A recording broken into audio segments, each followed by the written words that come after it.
Oke, teman-teman, ini dia topik belajar kita yang kedua. Kita akan membahas tentang open source LLM versus closed source LLM. Untuk open source, kita bisa melihat kode sumbernya dan juga kita bisa mengupgrade atau memodifikasi kode yang telah ada. Sedangkan closed source, kita tidak diizinkan untuk melihat kode sumbernya. Sehingga di closed source kita hanya bisa menggunakannya saja. Di pojok kanan atas, teman-teman bisa cek link yang saya sertakan di slide. Kita akan coba melihat mana yang open source dan mana yang closed source.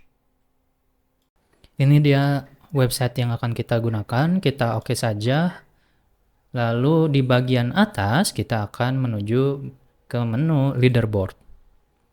Di sini teman-teman bisa lihat, di bagian bawah terdapat ranking dari LLM yang biasa kita gunakan. Di sini kita bisa melakukan filter pada kategori yang kita inginkan. Sebagai contoh, kita misalnya ingin melihat ranking LLM yang bagus untuk coding. Di sini teman-teman bisa lihat bahwa ada peringkat nomor 1 adalah Gemini, lalu disusul oleh ChatGPT dan Grok. Di sebelah sini kita bisa lihat ada organization di mana ini merupakan company yang mengeluarkannya. Lalu untuk license ini proprietary, ini itu merupakan closed source teman-teman. Kalau kita lihat di bagian bawah ada DeepSeek di mana memiliki license-nya MIT. Nah, ini merupakan LLM yang open source. Sekarang kita akan membahas kelebihan dari dua belah pihak tersebut. Yang pertama, kita akan mulai dari open source. Kelebihan dari open source yang pertama adalah transparansi, di mana kita bisa melihat kode sumber yang diberikan oleh developer. Biasanya mereka menyimpan di version control atau Git. Yang kedua adalah kustomisasi, di mana kita bebas untuk mengupgrade atau melakukan modifikasi terhadap kode sumber yang telah ada.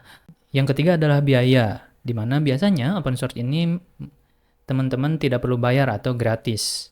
Keempat adalah komunitas dan dukungan. Jadi biasanya yang mengembangkan LLM ini merupakan orang-orang atau komunitas non-profit. Sehingga dalam segi dukungan mungkin bisa tidak ada sama sekali. Yang kelima, yang terakhir adalah inovasi.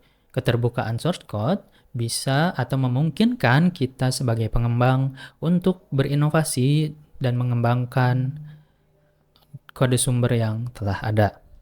Selanjutnya kita akan bahas tentang kelebihan dari closed source model. Ketika kita sudah berbicara tentang closed source LLM, kita sudah tidak berbicara lagi tentang developer independen atau developer komunitas, tapi developer yang ada di sebuah company, teman-teman. Nah, dari company ini yang dikejar tentu saja adalah sebuah profit, dan untuk mencapai sebuah profit, tentu saja diperlukan produk yang baik. Untuk menyediakan produk yang baik, tentu saja produk tersebut harus praktis, teman-teman. Mudah digunakan, bahkan oleh orang yang awam sekalipun. Yang kedua, optimisasi dan skalabilitas tentu saja sudah dipikirkan oleh company karena produk ini akan digunakan oleh orang-orang yang banyak atau usernya banyak. Yang ketiga adalah keamanan. Tentu saja perusahaan tidak mau terjadi sesuatu hal yang buruk di depannya, sehingga mitigasi keamanan biasanya sudah dilakukan oleh company atau perusahaan tersebut. Yang keempat, dukungan dan layanan. Ketika kita menggunakan jasa, biasanya company sudah mempersiapkan customer service yang siap membantu. Setelah tadi kita bahas kelebihan, kita sekarang akan bahas kekurangannya. Yang pertama dari open source itu sumber daya. Open source ini karena tadi dikerjakan oleh komunitas, bahkan biasanya komunitasnya non-profit, otomatis sumber dayanya pun terbatas. Yang kedua adalah keahlian teknis karena biasanya open source ini tidak terlalu praktis, teman-teman. Sehingga teman-teman memerlukan keahlian teknis yang lebih untuk men-setting atau sekedar menginstalkannya. Yang ketiga adalah kurangnya dukungan resmi. Teman-teman mungkin akan kebingungan jika memiliki masalah dalam menggunakan open source LLM. Selanjutnya kita beralih ke kekurangan closed source LLM. Yang pertama adalah tentu saja biaya.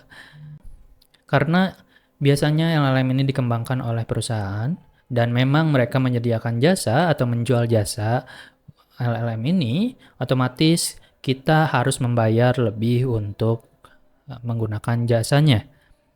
Yang kedua, kurangnya kustomisasi. Jadi, karena ini merupakan closed source, kita bahkan tidak bisa melihat kode sumbernya seperti apa, otomatis kita memiliki keterbatasan dalam memodifikasi LLM atau model ini. Yang ketiga, kurangnya transparansi. Seperti yang disebutkan tadi, ini tuh masih berhubungan sama yang sebelumnya, karena kita tidak bisa melihat kode sumbernya. Yang keempat adalah ketergantungan. Ketika sebuah perusahaan memiliki kebijakan baru dalam LLM-nya, maka kita harus mengikuti apa yang mereka berikan. Selanjutnya kita akan membicarakan tentang proyek apa saja yang cocok menggunakan open source LLM. Yang pertama adalah penelitian dan pendidikan. Karena dengan ketersediaan kode sumber, kita dapat belajar dari kode yang sudah ada. Yang kedua, startup dan pengembang. Inovasi dibutuhkan di startup, sehingga fleksibilitas dibutuhkan dan ini salah satu cara untuk menghemat biaya bagi company atau startup yang baru mulai. Yang ketiga adalah proyek khusus. Proyek khusus biasanya membutuhkan kustomisasi yang berbeda, sehingga dibutuhkan open source LLM dibanding closed source LLM. Selanjutnya kita akan bahas proyek yang cocok dengan closed source LLM, yaitu yang pertama adalah perusahaan besar. Kenapa? Karena perusahaan besar memerlukan solusi yang sudah handal, scalable, dan didukung secara profesional. Yang kedua, aplikasi komersial. Aplikasi komersial memerlukan ketersediaan yang tinggi serta performa yang dioptimalkan, sehingga closed source cocok untuk aplikasi komersial. Yang terakhir adalah pengguna non-teknis, karena closed source LLM lebih mudah digunakan dan tidak memerlukan keahlian teknis yang terlalu dalam. Oke, selanjutnya kita akan menjalankan open source model di PC kita menggunakan LM Studio.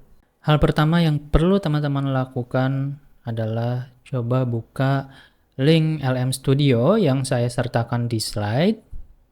Dan ini merupakan tampilan awal dari website LM Studio.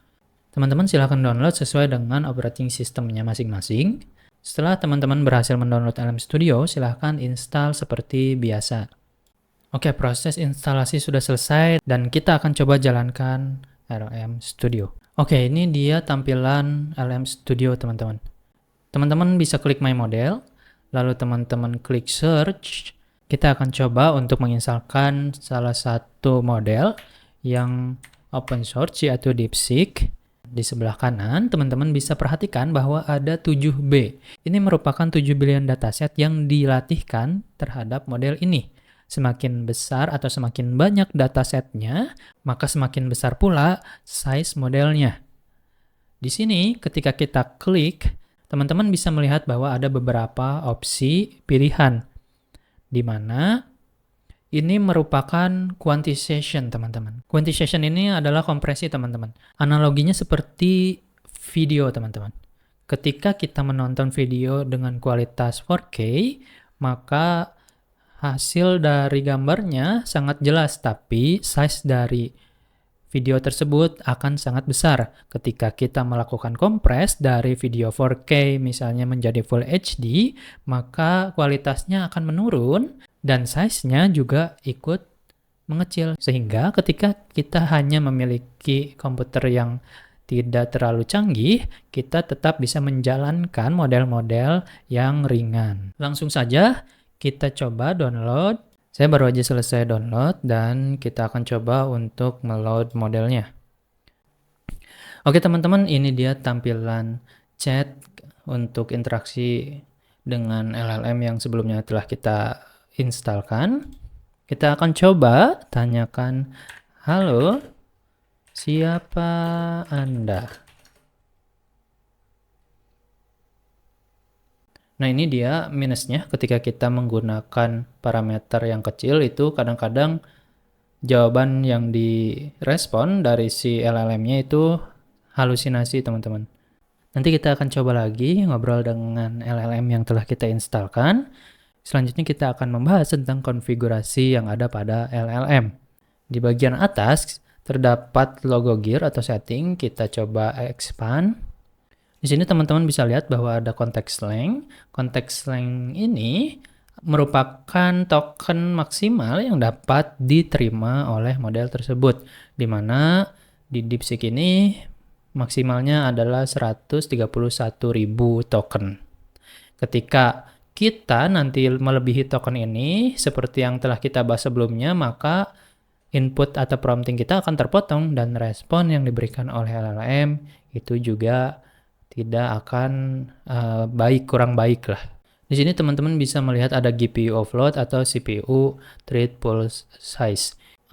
Ini tuh setting di mana kita ingin membebankan kinerja komputasinya ke GPU atau kita ingin membebankan komputasinya ke CPU. Untuk setting yang di sini saya rasa cukup, silahkan di close saja. Lalu kita akan menuju ke setting yang di sebelah pojok kanan atas. Di sini teman-teman bisa lihat bahwa ada sistem prompting. Nanti kita akan bahas terkait role prompting di pertemuan selanjutnya atau di topik selanjutnya. Yang ingin saya jelaskan di sini adalah terkait temperatur. Temperatur ini dimulai dari 0 sampai 1. Semakin dia mendekati 1, semakin kreatif respon yang diberikan oleh LLM. Ketika kita ingin mencari sebuah jawaban untuk artikel atau yang bersifat teknis, teman-teman bisa menggunakan temperatur yang rendah. Jadi misalnya di 0,2 atau 0,1. Tapi ketika teman-teman butuh sesuatu yang kreatif seperti membuat puisi atau membuat cerita, teman-teman bisa menggunakan temperatur di maksimal. Oke, selanjutnya ada sampling. Kalau teman-teman perhatikan di penjelasan sebelumnya bahwa bagaimana model merespon adalah dengan mencari kata yang memiliki relevansi tinggi dari kata sebelumnya.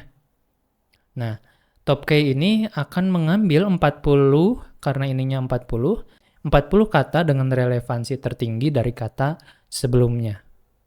Nah, untuk TopP ini, sebagai contoh value-nya ada 0,95, yang berarti dia akan mengumpulkan token yang memiliki probabilitas di atas 95%, teman. Yang terakhir adalah min P sampling. Nah, ini tuh minimum bawah dari si sampling atau kata selanjutnya yang akan jadi respon. Ketika 0,05 dia ada di bawah 5%, maka kata tersebut tidak akan dibawa atau akan diabaikan. Oke, itu tadi konfigurasi yang biasanya ada pada LLM. Selanjutnya kita akan mencoba menggunakan closed source LLM. Di sini kita akan menggunakan GPT dari OpenAI. Teman-teman bisa lihat di pojok kiri bawah slide dan klik link yang sudah saya sertakan. Di sini kita login seperti biasa. Kalau misalnya teman-teman belum punya akun, bisa membuat akun. Oke, di sini teman-teman bisa masuk ke bagian pricing dan teman-teman bisa lihat berapa harga yang perlu kita bayar saat menggunakan API OpenAI ini. Untuk lanjutnya silahkan explore mandiri teman-teman. Nah, untuk menggunakan OpenAI kita perlu masuk ke bagian setting. Di sini kita masuk ke bagian billing teman-teman. Jadi sistemnya teman-teman perlu top up. Kemarin sih saya top up sekitar $5 dan udah lumayan lama. Jadi udah mungkin 3 bulan atau 4 bulan ke belakang. Dan masih sisa $1,76. Jadi lumayan hemat sebenarnya kalau untuk penggunaan pribadi atau untuk sekedar coba-coba aja. Nah, kalau teman-teman sudah melakukan top up, teman-teman sudah bisa menggunakan fitur-fitur yang diberikan oleh OpenAI. Saya di sini akan masuk coba ke Playground. Di sini saya akan coba menggunakan GPT-4o mini dan kita akan coba untuk ngobrol dengan model tersebut. Halo, siapa kamu? Halo, saya adalah asisten virtual yang siap membantu kamu. Oke, saya rasa cukup untuk topik kedua kita kali ini.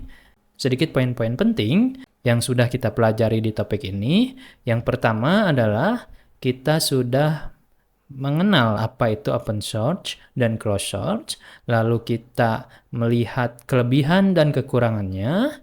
Kita juga sudah membandingkan mana yang sekiranya akan cocok dengan project atau kebutuhan kita. Dan yang terakhir, kita sudah mencoba menginstal LLM open source di lokal kita dan juga sudah mencoba LLM closed source yaitu OpenAI. Terima kasih teman-teman. Sampai jumpa di pelajaran selanjutnya. Tetap semangat. Dadah.